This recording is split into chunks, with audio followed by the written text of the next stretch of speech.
नमस्कार बहनों। सावन मास की पवित्र पुत्रदा एकादशी की सबको हार्दिक बधाई। पुत्रदा एकादशी की व्रत कथा। महाराज युधिष्ठिर ने पूछा, भगवान आपने सफला एकादशी का महात्म्य बताकर बड़ी कृपा की है। अब कृपा करके ये बतलाइए कि पौष शुक्ल एकादशी का नाम क्या है, इसकी विधि क्या है, इसमें कौन से देवता का पूजन किया जाता है। सावन के महीने में भक्तवत्सल भगवान श्री कृष्ण बोले, हे राजन, इस एकादशी का नाम पुत्रदा एकादशी है। इसमें श्री नारायण भगवान की पूजा की जाती है।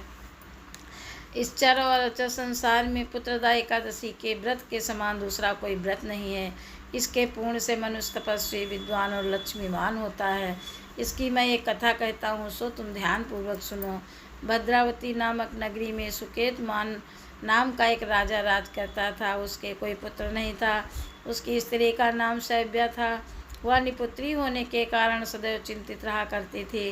राजा के पितर भी रो रो कर पिंड लिया करते थे और सोचा करते थे, इसके बदले बाद आप हमको कौन पिंड देगा। राजा को भाई बांधो, धन हाथी घोड़े, राज और मंत्री, इन सब में से किसी से भी संतोष नहीं होता था। वह सदैव यही विचार करता था कि मेरे मरने के बाद मुझको कौन पिंडदान करेगा। बिना पुत्र के पितरों और देवताओं का ऋण मैं कैसे चुका सकूँगा। जिस मनुष्य ने पुत्र का मुख देखा है वह धन्य है। उसको इस लोक में यश और परलोक में शांति मिलती है, अर्थात उनके दोनों लोग सुधर जाते हैं। पूर्व जन्म में कर्म से इस जन्म में पुत्र, धन आदि प्राप्त होते हैं। राजा इसी प्रकार रात दिन चिंता में लगा रहता था। एक समय तो राजा ने अपने शरीर को त्याग देने का निश्चय किया, परंतु आत्मघात को महान पाप समझकर उसने ऐसा नहीं किया। एक दिन राजा ऐसा ही विचार करता हुआ अपने घोड़े पर चढ़कर वन को चल दिया तथा पक्षियों और वृक्षों को देखने लगा। उसने देखा कि वन में मृग, व्याघ्र, सुअर, सिंह, बंदर, सर्प आदि सब भ्रमण कर रहे हैं। हाथी अपने बच्चों और हथनियों के बीच घूम रहा है। इस वन में कहीं तो गीदड़ अपने कर्कश स्वर में बोल रहे हैं, कहीं उल्लू ध्वनि कर रहे हैं। वन के दृश्यों को देखकर राजा सोच विचार में लग गया। इसी प्रकार आधा दिन बीत गया। वो सोचने लगा कि मैंने कई यज्ञ किए, ब्राह्मणों को स्वादिष्ट भोजन से तृप्त किया और फिर भी मुझको दुख प्राप्त हुआ। क्यों राजा प्यास के मारे अत्यंत दुखी हो गया है और पानी की तलाश में इधर उधर फिरने लगा। थोड़ी दूरी पर राजा ने एक सरोवर देखा। उस सरोवर में कमल खिले थे तथा सारस, हंस, मगरमच्छ आदि विहार कर रहे थे। उस सरोवर के चारों तरफ मुनियों के आश्रम बने हुए थे।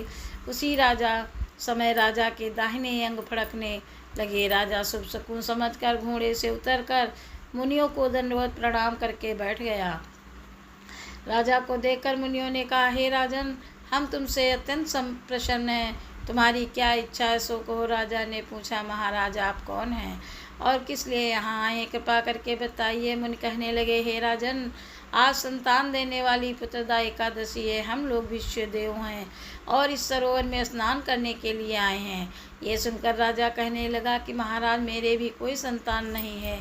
यदि आप मुझ पर प्रसन्न हैं तो एक पुत्र का वरदान दीजिए। मुनि बोले, हे राजन, आज पुत्रदा एकादशी है, आप अवश्य इसका व्रत करें। भगवान की कृपा से अवश्य आपके घर में पुत्र होगा। मुनि के वचनों को सुनकर राजा ने उसी दिन एकादशी का व्रत किया और द्वादशी को उसका पालन किया। इसके पश्चात मुनियों को प्रणाम करके महल में वापस आ गया। कुछ समय बीतने के बाद रानी ने गर्भ धारण किया और 9 महीने के पश्चात उनके एक पुत्र हुआ। वह राजकुमार अत्यंत शूरवीर, यशस्वी और प्रजापालक हुआ। श्री कृष्ण बोले, हे राजन, पुत्र की प्राप्ति के लिए पुत्रदा एकादशी का व्रत करना चाहिए। जो मनुष्य इस महात्म्य को पढ़ता है या सुनता है उसे अंत में स्वर्ग की प्राप्ति होती है। बोलो विष्णु भगवान की जय। पुत्रदा एकादशी माता की जय।